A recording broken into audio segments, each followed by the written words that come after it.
Hi friends, how are you?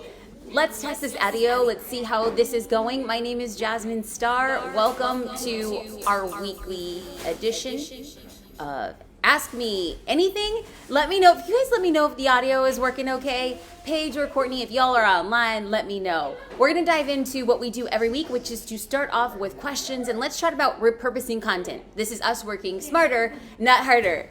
Marty asks, when doing reels, do you suggest we save them and repurpose them? And then she asks LinkedIn. So Marty and anybody else who wants to know what can I do with the reel? Well, a reel can be anything less than 30 seconds. And stories are each 15 seconds. So what if Marty downloaded her reel and then uploaded it to Facebook stories, and it would become 2 Facebook stories each at 15 seconds. Or she can get that same reel and she can upload it to LinkedIn, which would be 2 15-second stories. So yes, absolutely, you could be repurposing your content. Now, the goal, like I said, is to work smarter, not harder. We all have a very limited amount of time. So what we want to do is every time we create something, if it's a blog post, if it's a video, like right now, I am producing a live video on Facebook. After I'm done with this, we're gonna make sure that we go back and we timestamp, which means that where specific questions are asked, people can later on go back and be like, I don't care about this question, but I wanna know this question and this question. You could find your spot in the video so that you can save time. What we're also gonna be doing is we're gonna be downloading this video and then uploading it to YouTube. And the YouTube, you will be able to see a timestamp there as well. Why are we using one piece of content on Facebook and then also on LinkedIn? Is because LinkedIn is searchable. When we're writing a description for what this video will become, we're gonna be listing the questions that are being answered. Because what happens is if somebody's going to YouTube, they can search for how to repurpose reels. If then that's the case, they can stumble across this video. But if somebody goes to Google, or if somebody goes to even Facebook and types in how to repurpose reels, well, Facebook is not built for searchability. It's built for consumability. So 2 different sources for one piece of content. Quick consumability right now on a live Facebook.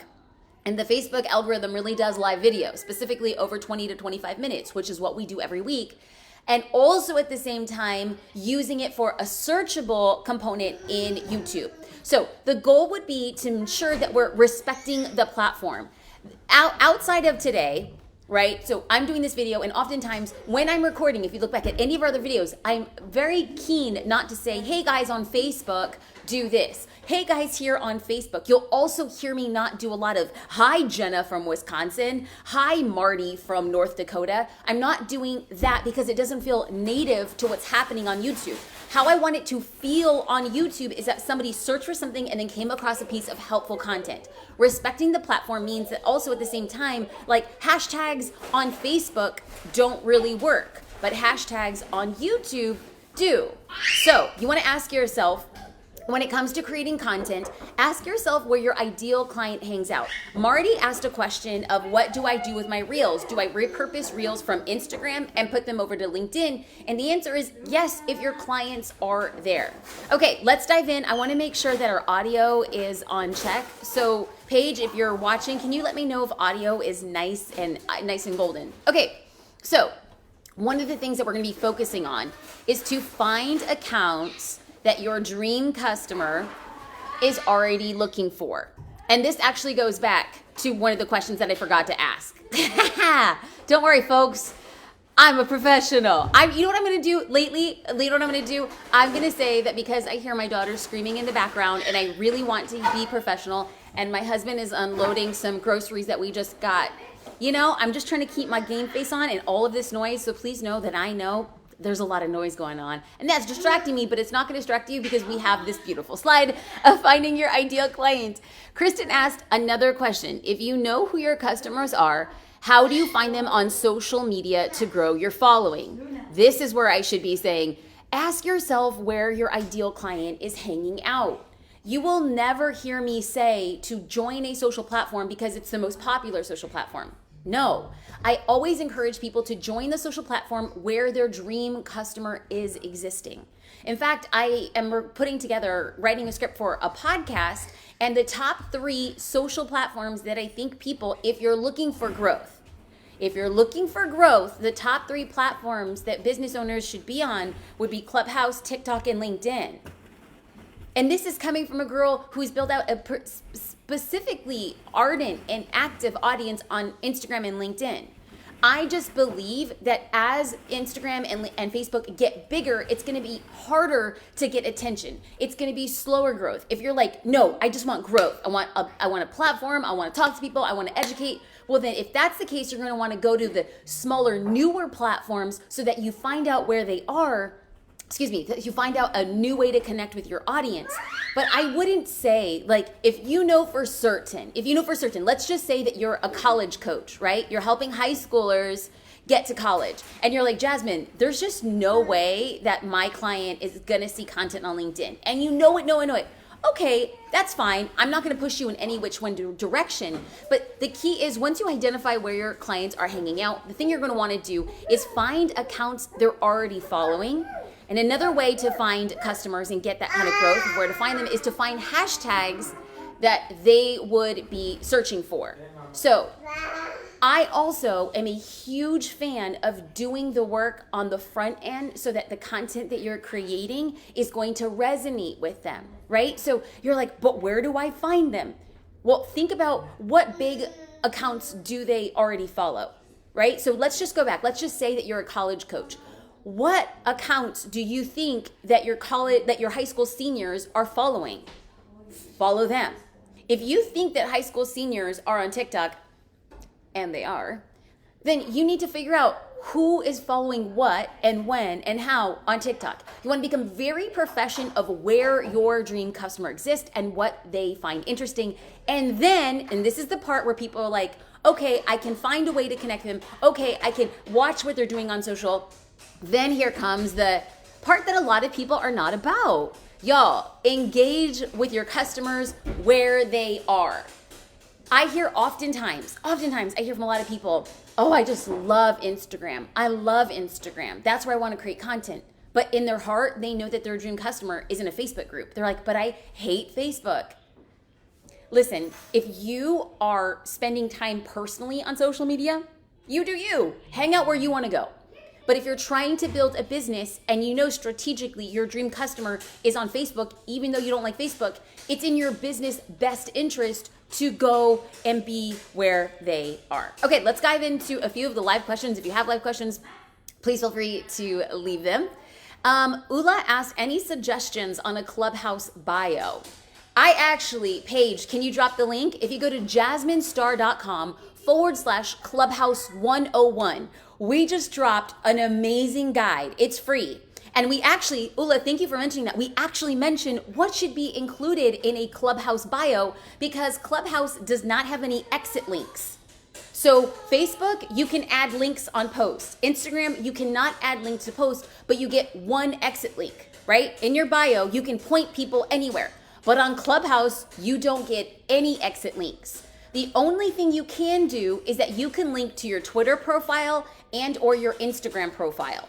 So on Clubhouse, it's like, well, how do people connect with me? Clubhouse is really pushing people to send DMs by way of Twitter or Instagram. So it's going to be so important, a part of your Clubhouse bio is to update and include both of those things in addition to other information like contact information, your name. Oftentimes in Clubhouse, the culture is if you raise your hand, a moderator will bring you on so that you can ask your question, but sometimes they like to contextualize the introduction. So if you, I'm not saying you, Ula, but if somebody says like, my name is Stephanie, and it's like coffee addict, boy mom, Jesus lover, football on Sundays.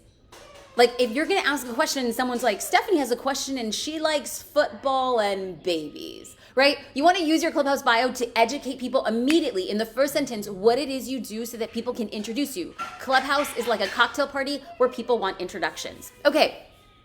Jaylyn says, my clients are probably on TikTok, but I'm seriously video slow. Any tips to help? Yes.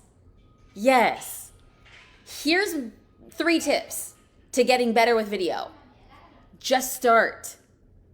All the thinking and all the tutorials and all that other stuff, you will learn so much faster by doing. Number 2, just to get started. And listen, I'm literally preaching what I practiced. In the beginning, I was like, TikTok was really foreign. This was before Instagram Reels. And I was like, I don't know what to do. You could start so basic. Even I hated when people pointed in their videos like I thought it was dumb. And yet it was like, well, that was easy for me to get started on TikTok so that I can understand. So tip number 1, get started. Tip number 2, start with a pointing video, right? You don't even have to talk. You can just have a song and you give 3 tips about what your business does. Not like buy my product, it's on sale, buy my product. No, it's what do you do? How can you help somebody that's gonna see your content and be like, oh, I contextually understand what Jalen does. And then number 3, in order for people to discover your TikTok account, it would be best if you started going and leaving comments on TikTok accounts or TikTok videos that you think your dream customer is on. That's it. And honestly, if you forgot any of the other tips, just focus on number 1. Just start creating. Because I could give you 10 tips, but they wouldn't make sense until you've actually created a few videos. You're like, oh, now I see what you're saying. Okay. Let's go into Kelly. Can you record reels ahead of time? Yes. That's what I'm doing today. Like, y'all, like I have to arrange a day for a nanny so that I can go. I'm going to be creating 8 reels today and I'm going to be recording 4 videos. So 4 long form videos that I'm going to put on YouTube, I'll put it on Facebook, and then 8 reels. But like I need a day just to focus. So have a nanny come early in the morning. Guess what I have done? I'm going to do a Facebook Live. I'm going to have my morning meetings. Then the rest of the day, I'm going to batch until 4:30 when the nanny's gone for the day. Like I need one day just to like create. That way I can breathe and I can be present. I can run my business and I have all of my content already organized. So what we do is I'll record a video, like on my phone, I'll record a reel, and then you could download the reel. Then it's saved, and then it's there on my phone, and I just upload the reel when I'm ready. And if you're just like super pressed for time, but you want to create a reel, you can create 3 reels, and then like, okay, then have a day or an hour, maybe in a couple days, where you can go back and you can add the text to your reel. Right? You don't need to create the reel 100 when you record it, but just getting all that, like honestly, y'all, I hate doing my hair and makeup. I'm a tomboy. I've always been a tomboy. So I like to only do my makeup when necessary. So on the day that I do my makeup, I do all of like videos. Like I'm not even lying. Again, it's working. I'm gonna bring this up because I mean, how many times can I say it again? When it comes to creating content and even repurposing content, it is time to work smarter, not harder. Can I get an amen? If you agree, please write amen. This question is talking about showing up during a pandemic. Ginger asked, how can nonprofits continue to show up, provide benefit to followers, and keep fundraising online during the rest of a crazy time of no-person events? And first and foremost, if you have a nonprofit or not, the thing to focus on is that we've all had to make adjustments this year. I have not met a single business owner who said, we did the same thing. Nothing had to change. I haven't heard that remotely from a single person.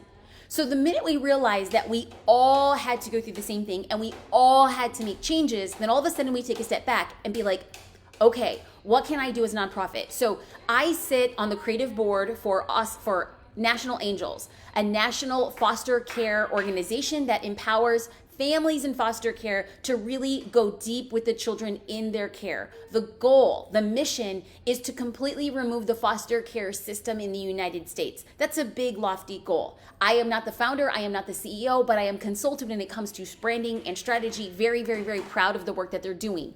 And against the odds, Austin Angels had these big fundraising goals and they're like, there's no way we're going to hit these goals. And then because of COVID, there were so much more needs for children in the foster care system that like kids who were now being kept at home, they needed more food. They needed digital devices. They needed better internet. National Angels said, we're gonna get less money and have more needs. How is this gonna work out? So we built out a strategy, but it's the same strategy that I come on week after week after week on Facebook. Week after week, I create videos for YouTube. Week after week, I go live on Instagram. Week after week, I create reels around what? Consistency. Having a plan to show up. And then also letting people know that it's okay to meet your audience where they're at. Like, because you are running a nonprofit and money is tight for a lot of people, the messaging could and maybe should change to, even if you can't donate monetarily, what would it look like for you to donate time? What would it look like for you to donate strategy? What would it look like for you to share about our organization online? I am very proud to say that National Angels, they didn't just meet their fundraising goal. They exceeded their fundraising goal. They were able to help families around the United States with children in foster care who they want to love and protect and let them know that they're seen. Ended up making more money for more programs, more mentorship, more love boxes. So let's just say you did your fundraising events, or anybody does in-person events. You can't do in-person events. You want to know what we suggest? Go live. You can go live on your phone, you can go live on your laptop, you can go live on Zoom. And is it the same? No. But is there a reason or an explanation why it's not the same? Yes, right? I want to go back, and I don't know if y'all, like, I just want you to know that I know that listening to this conversation is not ideal. When we talk about the adjustments that we had to make this year, there was a time that I had an office where I could shut a door. Right now, my husband and I are refurbishing a fixer-upper home, so we're living in an apartment, and it's, I don't know, like 700 square feet. And so the baby and the noise and the music and Baby Shark and Macarena song, it's all day. And I have to remind people that, like, I'm choosing to show up because I don't have another option. If I want to grow my business in 2021, and if you have a business, nonprofit or profit driven, you have to do things that are different. Does it make me uncomfortable? Does it make me feel a certain way that everybody can hear the noise in my life? Yeah, it does. But the content of what I'm sharing and the truth of who I am and where I am is gonna resonate, not with everybody, but with somebody. And I believe it's our obligation as business owners to show up, however, to continue moving the needle, to continue sharing the message. Because if we stop sharing the message, if we stop sharing the needle, we don't have a business anymore. So will people have an opinion? Probably. Are you responsible for it? No. Now let's just say you're like, okay, Jasmine, I'm willing to go online. I'm willing to do these things for my business. Another thing that I would recommend is to collaborate. Can you bring on past donors or recipients or clients or partners? One of the things that's going to be very, very big in 2021 is to share the story. Stories are compelling sales vehicles. Stories are, look what I just did. I shared a story of how I have to be okay with where I am being a mom and being a business owner. I shared a story about how I have to batch my content because on the days that I'm creating, I need to get additional support. Now, I'm sharing a story because it keeps the conversation going and it personalizes what the business is. So let's dive into a question from Aaron. How can I effectively market to 3 types of photography on Instagram and reach a different kind of ideal client? So, okay, I'm gonna say something that a lot of photographers have a hard time with, but I'm sharing it from the perspective of a customer. I'm sharing it from the perspective of a client. If you're a photographer, or if you're a graphic designer, or if you are a clothing designer, having one Instagram account that focuses on 3 different clients is very confusing. If you are a wedding photographer and you are a car photographer and you're a brand photographer and somebody goes to your Instagram account, they're not gonna have, it's gonna be very hard for them to understand, but wait, like, I don't need wedding photos. But wait, if I wanted photos of my car, I probably wouldn't be hiring somebody who's really good at like family portraits. But you as a photographer can say, no, Jasmine, but they're entirely different. To which I respond, I know, I'm a photographer. I get the game. I get the skill set. I get the editing styles. I get the different techniques. But the consumer doesn't. If the consumer cannot distill what your business or brand does, and if it's specifically for them, you're gonna have a hard time booking clients on Instagram. So I'm gonna say something that's going to annoy you. There's a good chance that you have to have separate accounts so that you could speak to people differently. And if your answer is, no, I will not have separate accounts, I cannot handle that, it's not what I do, fine, okay. But then understand that you're gonna have a hard time booking clients except for the clients who can look at your content and immediately understand, oh, even though this person shoots cars and even though they shoot businesses, I'm sure they could shoot my wedding just fine. Just understand that that will be the nature of people coming to your account. Okay, Megan asked, I heard that uploading a video doesn't get shared in the Explore page. That has to be Reels video created in Reels. Have you heard this? Yes, I have. Here's the thing. It's Instagram came out 2 days ago and they wrote out in one of their recent blog posts that they will not be, you can't say allow, but any videos that have the TikTok logo on it, they're gonna push down in the algorithm. They came out and said that. Instagram said that TikTok will not come on our platform and use our platform for their content. Like it's on their Instagram blog post. It's the second point. So they're not going to be showing TikTok videos on the Explore page. They didn't come out and say that, but that's a very clear inference that they're not pushing videos from TikTok into Instagram, which is why I create my Reels in Reels and then I download the video. And then when I'm ready to edit the video in Reels, we can add text and we put it up. Now, when I get that same video, I'm uploading it to TikTok, but you can use TikTok text or you can use TikTok transitions so that it looks and feels like TikTok. But remember, here's the thing. Megan, I said it earlier. I wasn't sure if you were here, but there it is. There it is. We want to create content that is respecting the platform. But I've said this since the beginning. Like if you go to my Reels, there is one video that has the TikTok logo. Every other video, and this is starting months ago, every other video looks like it's native to Instagram because I knew what Instagram was gonna do. Like when you think about it, if you're hosting a party and you're saying, hey guys, here's my party and the party's popping and it's fun. And then I come into your party, I take the mic and I'm like, hey guys, there's another party and it's happening down the street, go to that party. You would take that mic from me and be like, excuse me, no. That's what Instagram is doing to TikTok. Is that TikTok created TikTok, got a ton of attention. Instagram says, whoa, we got to do something to slow the growth on that social platform. So they create Reels. Now that Reels is out, Reels and TikTok are going head to head. TikTok, the much, much, much bigger social platform, is not going to let TikTok get any sort of brand recognition on the platform. That's not shady. That's just business. So I saw this a long time ago. I'm happy that Instagram is moving towards that direction because you want the content on Instagram to feel like it's respecting that platform. Okay, we have just a couple more minutes of Q&A, so I'm going to try to talk as quickly as possible.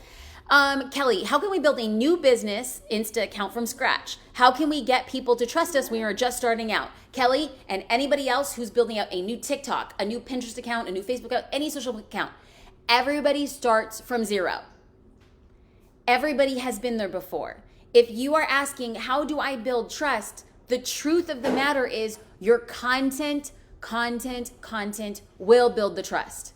People will have a very hard time buying or investing in your business if they can't visually see what it is you do. So how can people see what it is you do? They can read your captions. They could see the photos that you're posting. They could see the videos that you're posting. Like, there have been times, lots of times, I'm embarrassed to admit how many times I have seen an ad on Instagram and I'm like, I need this watch. I need these pajamas. I need these yoga pants. But you want to know what helped me build the trust is when I saw the ad. I've never bought from an ad directly. I'll see the ad. I go to that account. I go through the account. I see what they're about. I see what they're due. I see their reels. I see the behind the scenes. I see the multiple collections. I see the engagement. And I'm like, it's mine. Go to the ad, buy it. That's like 100%.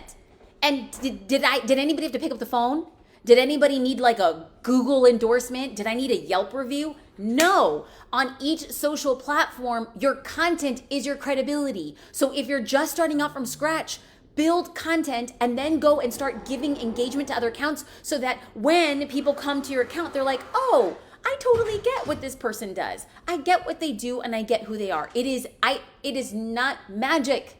It's just work. So now my advice is to do the work. Okay. And Jordan asked, how do you win on Pinterest? I love the platform as a consumer, but I'm not sure how to leverage it as a business owner.